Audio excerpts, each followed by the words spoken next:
অন্য ম্যাচগুলোতে বাহাদুরি করার পর যারা আসল ম্যাচে চাপের মুখে সব গড়বড় করে ফেলে তাদেরকে বলা হয় চোকার। এতদিন এই চোকার শব্দটির সঙ্গে জুড়ে ছিল দক্ষিণ আফ্রিকার নাম। তবে ভারত প্রমাণ করেছে বাকিরা ছাড় তারাই আসল চোকার। পুরো বিশ্বকাপ জুড়ে দোর্দণ্ড প্রতাপের সাথে টানা 10 ম্যাচ জিতে ভারত চমৎকার পারফর্ম করেছিলেন দলটির সব খেলোয়াড়রা। পাত্তা দিচ্ছিলেন না কোনো রুই কাতলাকে। হাবভাবে তাই ধরে নেওয়া হয়েছিল ট্রফি এবার ভারতই বগল দাবা করে নেবে। কিন্তু ফাইনালে ঠুস, আশার বেলুন ফুটো হয়ে আছড়ে পড়ে আহমেদাবাদের নরেন্দ্র মোদী স্টেডিয়ামে। দর্শকদের জার্সিতে তৈরি হওয়া নীল সমুদ্র পরিণত হয় মৃত্যুপুরীতে। নার্ভের শক্তি ও প্রেজেন্স অফ মাইন্ড দিয়ে হেক্সা জিতে নেয় অজিরা। এজন্যই খোদ ভারতের প্রথম বিশ্বকাপজয়ী দলের অধিনায়ক কিংবদন্তি কপিল দেব বলেছিলেন, শুধু প্রোটিয়াদের নয়, ভারতকেও চোকার বলা উচিত। ভারত এখন চোকার্স হিসেবে দক্ষিণ আফ্রিকার মাস্তুতো ভাই। কপিল দেব খুব একটা ভুল বলেননি।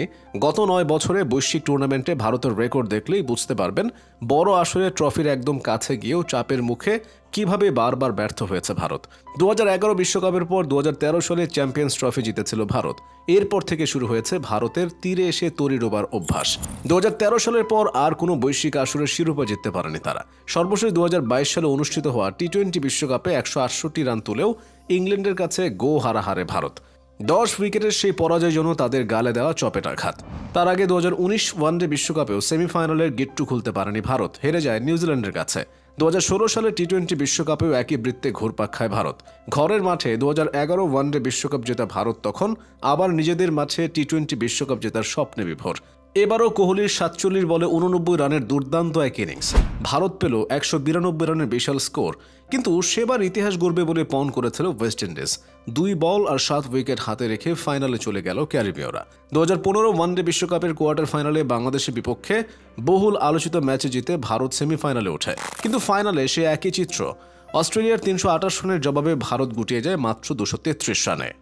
2014 সালের টি-20 বিশ্বকাপের ফাইনাল দিয়ে শুরু হয়েছিল ভারতের এই দুষ্টচক্র। সেই টুর্নামেন্টের ফাইনালে বিরাট কোহলির 77 রানের ইনিংসের পরও ভারত 20 ওভারে 130 রানের বেশি তুলতে পারেনি।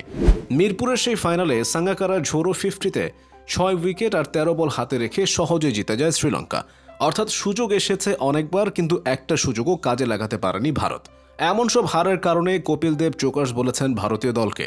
আমরা এখন ভারতীয় দলকে চোকার্স বলতেই পারি, এটা আর কেউ অস্বীকার করতে পারবে না। ভারতের এখন তীরে এসে বারবার তরি ডুবছে। ভারত অবশ্য মাঝখানে 2টি এশিয়া কাপ জিতেছিল 2016 এবং 2018 এর আসরে। কিন্তু কপিল মহাদেশীয় টুর্নামেন্টের জয় নিয়ে বীরত্ব না দেখিয়ে বৈশ্বিক টুর্নামেন্টের দিকেই চোখ ফেরাতে বলেছেন। কারণ বিশ্ব মঞ্চেই যে বারবার চাপের মুখে ভেঙে পড়ার নজির গড়ছে ভারত, যেটা আসলেই ক্রিকেট পাগল দেশটির ভয়ের কারণ। একবার মনের মধ্যে আমরা তো পারি না এই ভয় ঢুকে গেলে ভারতকে তা দক্ষিণ আফ্রিকার মতোই ভোগাবে।